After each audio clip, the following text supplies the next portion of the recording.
Hi friends, my name is Alice Perkins. I'm Malia D'Angelo. And I'm Sarah Tarvin. And we are presenting on the creative curriculum. So I'm going to screen share here. Can everybody see my screen? Yes. Yep. All right. All right, so we are presenting on the creative curriculum. We chose this curriculum because we all use it in our classroom. And we thought we could give the best view of what the creative curriculum is like. We're going to be sharing to the website. So we're excited to share this with you. So these are the main ideas. Creative curriculum is linked to an observation-based assessment system, inclusive of all children birth through kindergarten, concepts based on background of research and theory, active roles of children busy at play and in-depth exploration of meaningful topics, intentional teaching related to developmental objectives and national and state early learning standards, emphasize on quality of materials and environmental arrangements, focus on observation and authentic assessment of the whole child, fully integrated into planning and teaching strategies, importance placed on relationships with family and between teachers and children. So what makes creative curriculum unique? The creative curriculum for preschool is one of the most widely used preschool curricula in the nation. It's comprehensive and research-based and features exploration and discovery as a way of learning. Foundation volumes help teachers create high-quality learning environments and support deep understanding of early childhood best practices, theories, and research.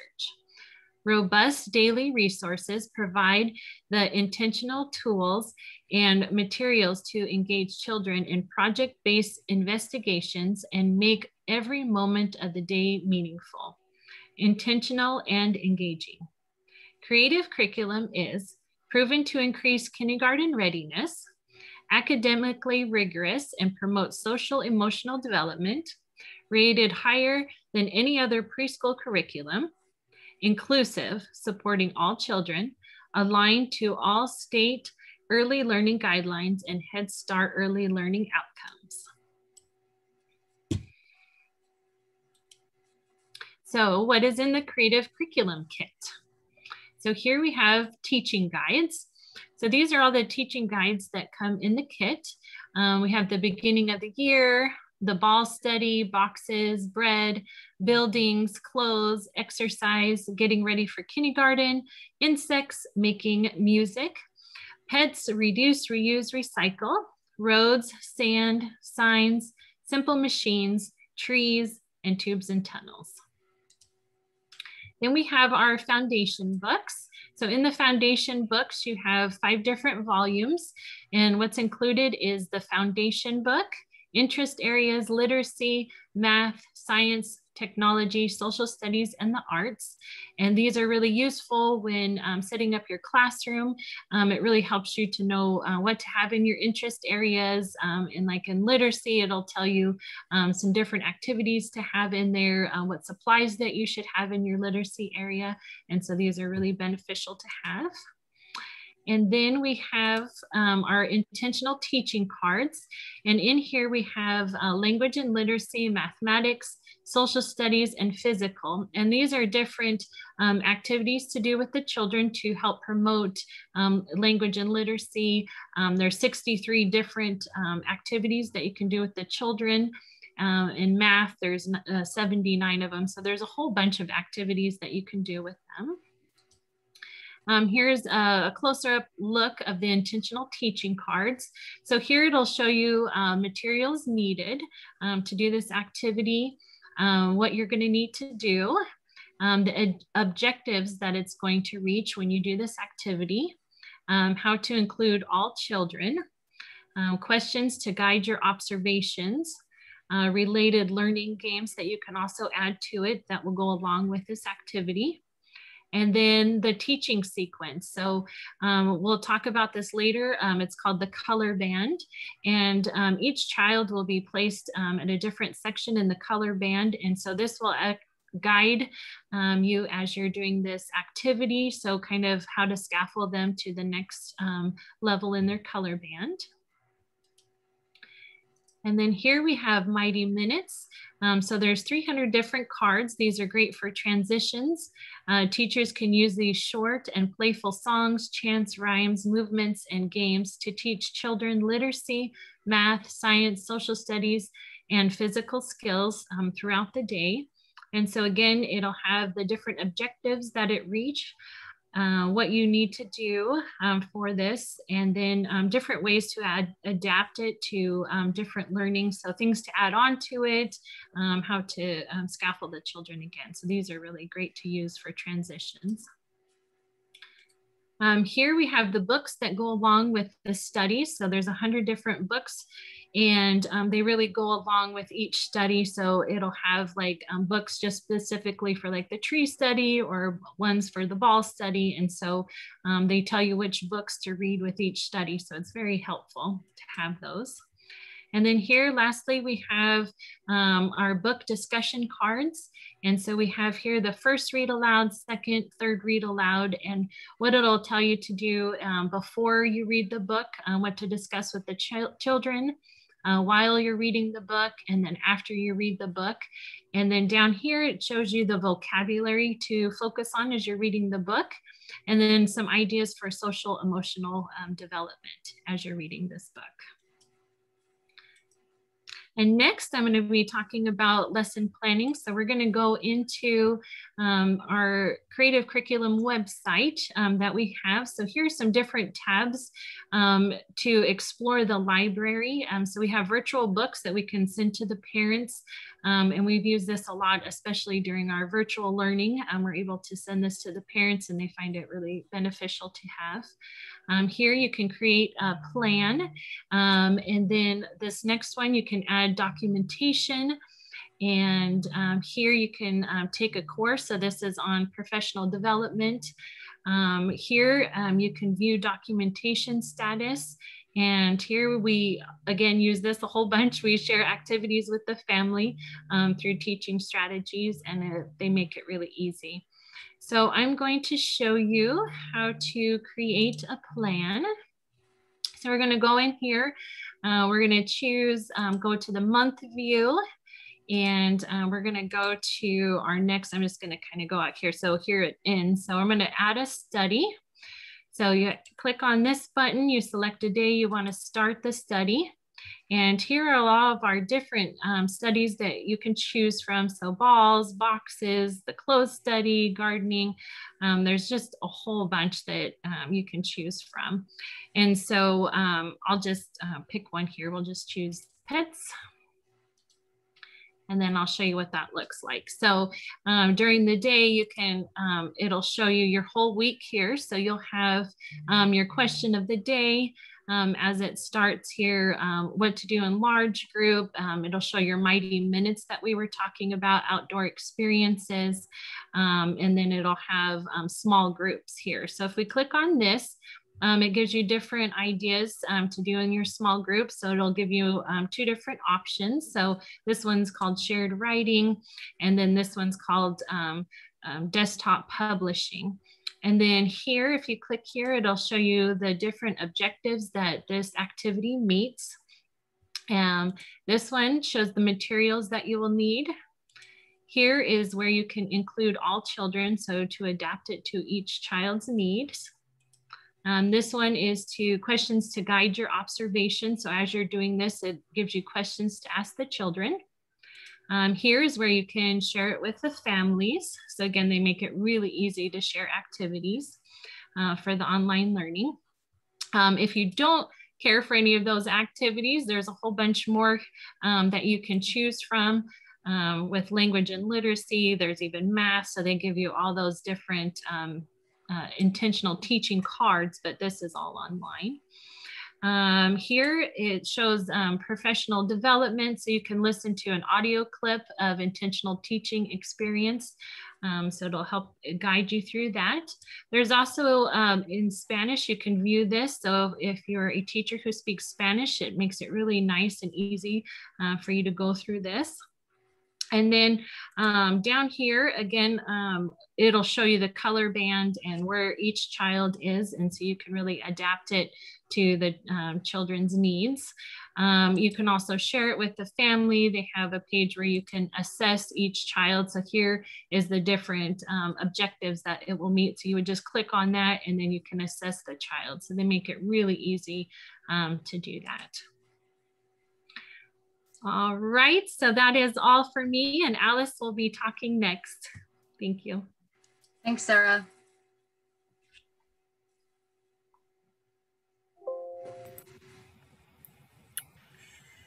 Share. All right, can you see my screen? Yes. Yep. All right, so in these uncertain times, you never know when you're going to have to start teaching virtually. So we created a lesson plan that we can do both in class and virtually. We have a question of the day. We included pictures, and the families can just do these with the children. We have outdoor experience where we just take pictures and put a little brief description of what they're going to do. We can translate it into English and Spanish. You can customize this any way you want. Here's some more outdoor experiences. We include pre-recorded second step videos. We can do a read aloud where the kids can watch a video of a teacher reading a book as many times as they want. They can read it over and over again. Hi friends, today we're going to read Dr. Seuss's Oh, Say, Can You Say Dinosaur? And so we're still bonding with the kids. They can bond with us. They can hear our voices. They can see us.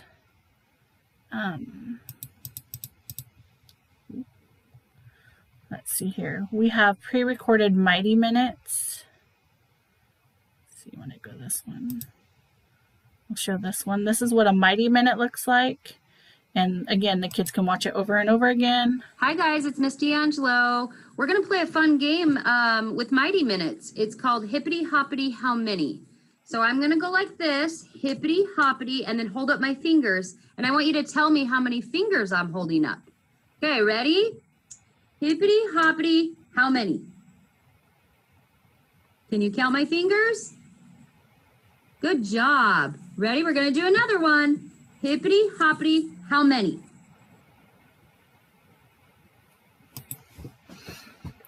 Okay. Let's see here. Our lesson plan can go directly to Ready Rosie.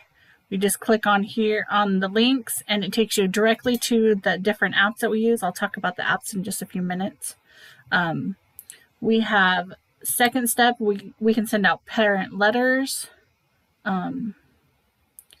And all of this will go straight to their phones or their email. Let's see. We have a family partnership where we include a link here and they can meet with us via Zoom and they can give us any feedback they have, observations, give us support. They can send us pictures and videos. And then we also have a buddy bonding where we meet with the kids via Zoom and we do a fun little activity and they get to talk with each other. And so they're still staying, they're bonding with each other even though we're virtual. Let's see here, I'll go into, so this is what the family communications looks like. It's the family part of the app or the website.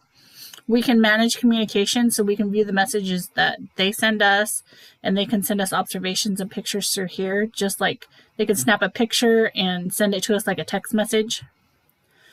We can send a group announcement to everyone, or we can just do one at a time. There's lots of resources we can send them. We have guided learning plans we can send them. The digital library, there's dozens of books that are, let's see if I can pull one up, that they can just open up and it reads the book to them. We have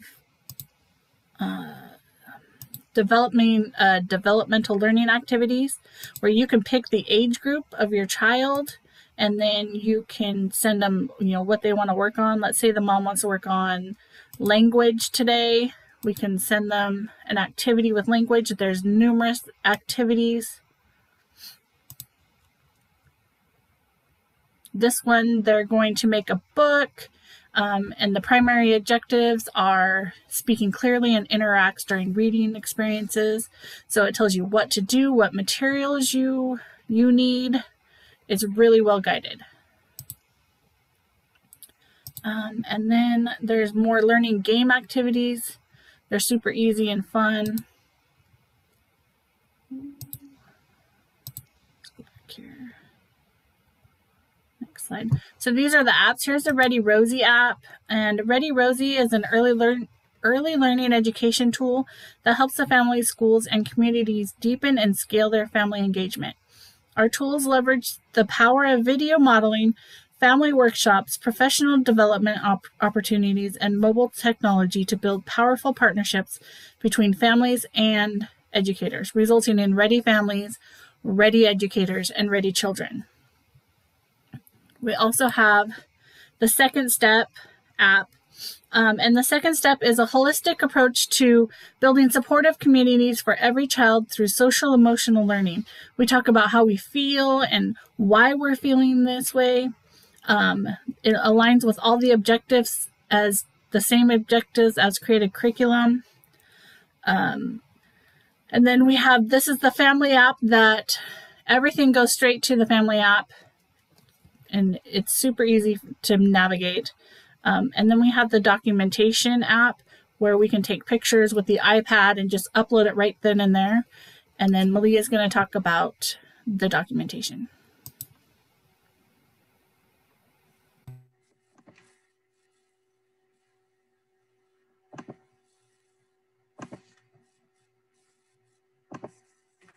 So one of the really cool things with teaching strategies is that they have this, they provide this how-to guide for teachers to eliminate confusion.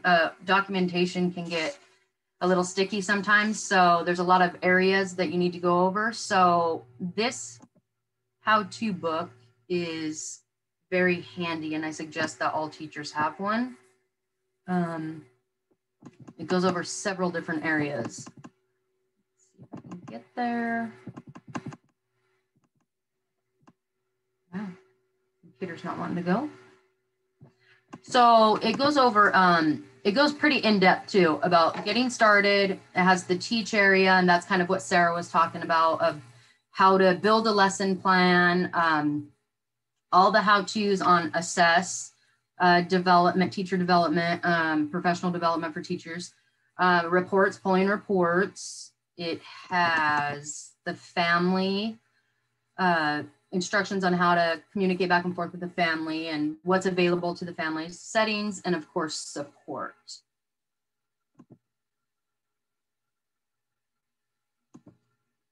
So there's different types of documentation. As you can see, there's, teacher's notes, there's pictures, there's children's artwork, sometimes there's video clips, there's the intentional teaching cards that Sarah and I believe Alice mentioned them too.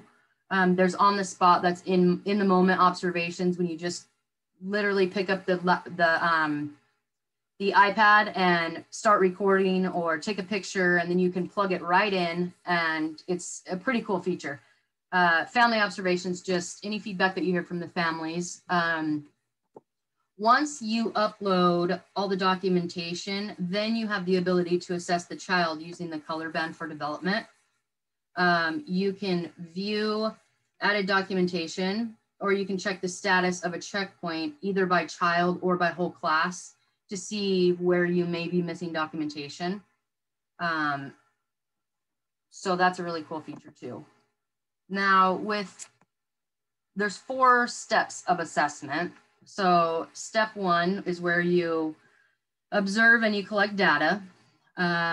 Step 2 is where you analyze and respond. That's where we're scaffolding on what we see the skills are of the children. That helps with planning. Then you're evaluating, where you decide what indicators to use with that given observation. And then the fourth one is you summarize, plan, and communicate. Teachers summarize what they see the skills are of the child. You develop a plan for individual or the whole groups. This is where we become intentional. And then you communicate with the family and administrations on our findings. So these are the 38 objectives that are used for development and learning. They inform every aspect of teaching, including predictors of school success, and are aligned with the state early learning guidelines and the Head Start early learning outcome framework. These objectives cover 10 different areas of development. Many of the objectives are subdivided into dimensions which show sub-skills. So like this is social emotional. So you can do like 1 A, B, or C. So 1 would be regulates own emotions and behaviors, where it's A because they can manage their feelings. So those are the 38 objectives we try to meet. It's pretty cool because we have English language acquisition here. We have 2 different areas there. And then once we are going to assess, we use this color band that Sarah was talking about earlier. The color bands over here are based off of the age. The colors in the color band spectrum are uneven. They blend together, and some of them you can see overlap. Yet there is a predictable pattern. Often we can see what the child may do next. Here you can see the anatomy of progression. So this is the objective 2. So it'd be 2C, where they interact with peers. If you're ever confused on where to rate them, there's always examples. And this is the indicator here, and this is the level. So like I said, they overlap each other. You're gonna have that in every educational system. It's a really great feature for us as teachers. It lets the teachers know exactly what is age appropriate. So that's a very cool feature. Now, before we go to the landing page, I just wanted to read this real quick to, I guess, remind everyone why we do documentation. And I liked this quote. It says, documentation makes it possible for teachers to sustain the child's learning, while at the same time, the teachers we learn to teach from the knowledge building process of the child or children. So now I'm going to take you to where we generate all of our reports. So this is the report landing page, and we have the classroom profile. So I'm going to go briefly over what all of these are. The classroom profile here is just a report that helps teacher compare information about the knowledge, skills, and behavior of the children in 1 or more classes with the widely held expectations of their age or class grade. The individual child, it allows teachers and administrators to see how individual children are performing during a gold checkpoint period. This is a great feature. The report cards are, this is where the teachers, once they've plugged in all of their documentation, we generate a report card to share with the families to show where the children may be meeting standards or excelling, or where they need extra support. And then down here, we have development and learning. And this is development and learning reports provide narratives that explain the child's knowledge, skills, and behaviors in relations to each objective and dimension, helping the teachers share important information with the family members. Documentation status, this is my favorite. This is where teachers, once they've plugged in all their documentation, we have the children over here, and then you can literally see, you probably can't see here, but these are all of the objectives, and it shows all of the numbers and how many pieces of documentation we've put in for that. And then in column, it'll say the amount of documentation. So it'll show us exactly what we're missing. And this area right here is what helps teachers become as intentional as possible. The assessment status it's a report that shows the teachers' progress towards completing their gold assessment for their checkpoint. So right here it says 59%. So that teacher would be at 59% overall. The snapshots capture information about groups of children at a particular point in time. Teachers and administrators use this report to get an overview to look into the program's performance for a single checkpoint season. So that's also a great feature for teachers and administrators.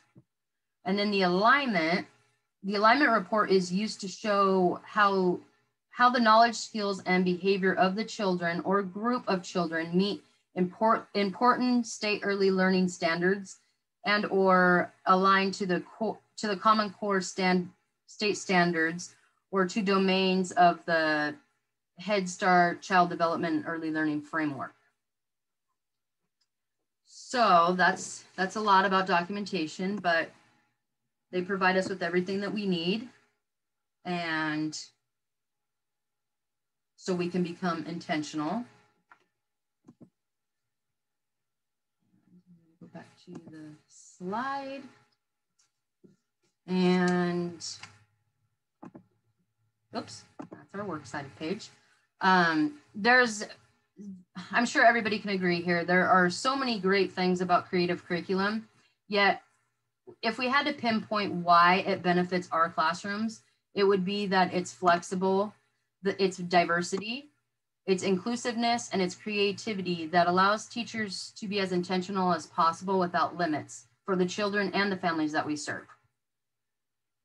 So thank you guys for watching, and remember, teachers who love teaching teach children who love learning. Thank you. Thank you. Bye.